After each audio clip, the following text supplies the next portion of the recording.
गुजराती बहू की वापसी। ले लो, अरे ले लो गजरा लेंगा, ले लो डांडिया, ले लो। अरे बहू ये क्या लगा रखा है?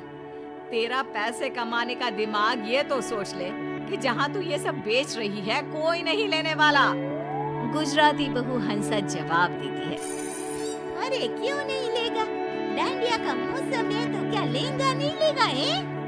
अरे बेवकूफ औरत, ये चेन्नई है। यहाँ इन सबको ये समझ में नहीं आता है। अरे किसी साउथ इंडियन को लहंगा पहने देखा है क्या? वो भी इतना चमकीला शीशा और रंगीन धागा वाला।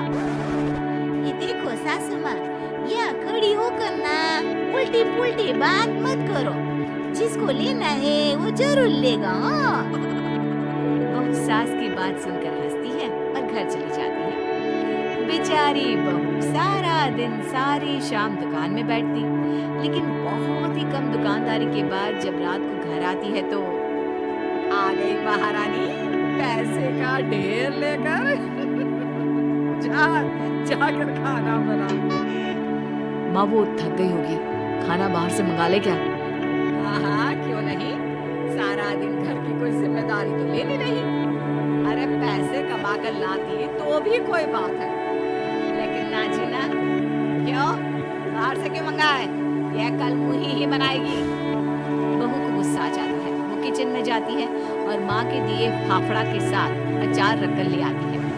लो खाओ और ठूस ठूस कर खाओ। ये क्या है? ये कैसे खाओ? ये कैसे खाओ का क्या मतलब होता है? जैसे पूरा गुजरात खाता है वैसे खाओ। मेरी माँ ने तो बहुत सारे बेचे हैं। हाँ बेचारी सास क्या करती, जो था वही तो खाना था। ऐसी भी बहू को ताने दे देकर उसके अंदर की सारी एनर्जी खत्म हो गई थी। सभी खा पी कर सो जाते हैं, लेकिन बहू दुर्गा परी के चक्कर काट काट कर घूमती रहती है। अरे क्या हो गया? किस बात का मंथन कर रही हो? ये समझ में नहीं आ रहा है कि यहाँ गुजराती कल्चर का सामान कैसे बेचूं। और ये किसी को समझ में ही नहीं आता कि डांडिया क्या है, लहंगे में शीशा क्यों लगा है, और फाफड़ा है तो रोटी इतनी कड़ी क्यों है। क्या करूं भाई साहब, समझ में नहीं आता। एक तो तुम गुजराती भी ना बड़े मेहनती हो गए हो और चाहते हो कि सारा माहौल उन लोगों के रंग में ही रख जाए। ऐसा ही कहो, वैसे रंग में तो हम किसी को भी रंग सकते हैं। देखो तुम्हें कहीं बना दिया क्या अपना है? ये चलो ना डांडिया खेलते हैं। हाँ रात के 1 बजे डांडिया? अरे चलो ना, बहुत मजा आएगा। खेलते हैं ना डांडिया बाहर आंगन में। चलो तो सही, प्लीज मेरे खातिर। पति को हंसा से इतना प्यार था कि वो उसकी बात को मना नहीं कर पाता। और फिर क्या था, आंगन में गाना बजता रहता है। हेलो रंगीलो मारो, पति नाचने लगे। अरे वाह हंसा, बड़ा मजा आ रहा है। दोनों पति पत्नी डांडिया करने लगते हैं। गाने की आवाज से आसपास के 2 परिवार बाहर निकल आते हैं। साउथ इंडियन पड़ोसी कहता है, ये क्या करना जी? डंडा के मार का भागे जगह वो पे प्राप्त है। अरे लगता झगड़ा हो गया जी दोनों के बीच। अरे तो हंसता क्यों है जी? मार मार के एक दूसरे का डंडा। मेरे को लगता कि जिसका डंडा लग नहीं पाता होगा वो ना खुशी से हंसता होगा, ठीक है ना? मेरे को भी यही लगता है, लेकिन गाना क्यों लगाए? मेरे को लगती लोगों की गालियां और लड़ाइयां ताने ना सुनाई देना, इसलिए। हंसा देखते ही कि कुछ लोग खड़े हैं, वो गाना बंद कर देते हैं और उन लोगों के पास जाते हैं। देखा, मजा आ रहा है ना हम लोगों का डांस देखकर। हाँ लेकिन ये डांस है, मुझे तो लगा ये कोई लड़ाई चल रही है। लड़ाई वो भी आंगन में? ये ना भाई साहब ना, आइए ना हम आप लोगों को भी सिखा देते हैं। फिर क्या, वो सभी को कॉस्ट्यूम पहनाकर गाना लगा देती है। सबके हाथ में डांडिया और सभी गुजराती धून में नाचना शुरू कर देते हैं। अरे यार बड़ा मजा आ रहा है इन सब भाभी। हाँ मैंने भी फाल्गुनी पाठक देखा था डांस।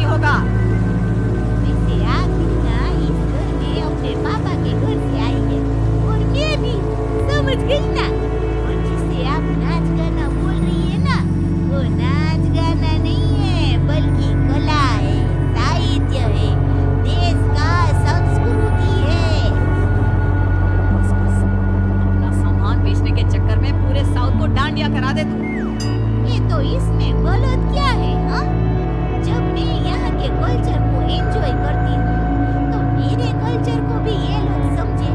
और ये तेरा मेरा क्या है?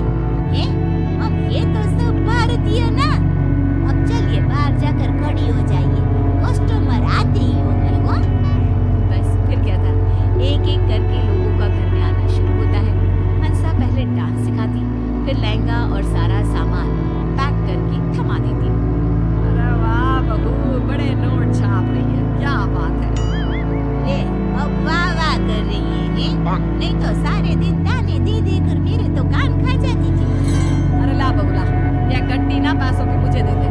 क्या है ना, मेरी तिजोरी काफी दिनों से खाली है। ये रहने दो, मेरी मेहनत की कमाई है। आपका बस चलता तो कम का बंद करा देती। नहीं जी नहीं, मैं कुछ नहीं देने वाली आपको। सास को बहू पर गुस्सा आ जाता है। अच्छा तो ये चला कि मेरे घर को धर्मशाला बना दिया और पैसे के नाम पर ठेंगा। रुक, बताती हूँ तुझे। एक रोज सास चुपके से सारे लहंगे काट देती है और डांडिया में कील लगा देती है, फाफड़े में चींटी डाल देती है और खुश हो जाती है। अब पता चलेगा चालाकी देवी से पंगा लेने का क्या हर्ष होता है। एक कस्टमर, हंसा भाभी ये देखिए, ये लहंगा मैं कल पैक करके ले गई थी। अरे लहंगा फटा था, सबके सामने मेरी बेइज्जती हो गई। थोड़ी देर में दूसरी, अंसा ये डांडिया, इसमें तो कील निकली हुई थी। मेरी बेटी के हाथ से ना खून ही खून आ रहा है। तभी तीसरी, ये फाफड़ा छी छी छी छी, पूरा चींटी से भरा, इससे तो अच्छा हमारा इडली डोसा। ना जी ना, हमको कुछ नहीं चाहिए। बहू परेशान हो जाती है और रोने लग जाती है कि कितनी मेहनत से सारा बिजनेस जमाया था, एक पल में ही सारा धरा का धरा रह गया। तभी सास आ जाती है। अब आया ना मजा? कहा था गड्डी दे दे, मैं रख देती हूँ तिजोरी में, लेकिन नहीं होगा तब। सास की बात सुनकर हंसा समझ जाती है कि ये सब तो सास का किया हुआ खेल था। ये आपने ठीक नहीं किया हुआ, मैं भी बदला लूंगी। ले ले, क्या बदला लेगी? देखो, तेरे साथ मैं सारा दिन तेरे काम में लगी रहती हूँ, तेरे कस्टमर को सामान दिखाती हूँ, बेचती हूँ, सारा दिन घर पर फाल्गुनी पाठक के गाने सुनती हूँ। अरे मेरी नींद भी डिस्टर्ब हो रही है, घर की तो शांति खत्म हो गई है। तू तो पैसे कमाकर खुश है, मुझे क्या मिला बोल। अब बहू को सास की बात सही लगती है। ये माफ कर दीजिए माँ जी, मैं समझ गई हूँ कि ये काम हम दोनों के मिलकर किए बिना नहीं होगा। आज से पैसे की गड्डी आपकी।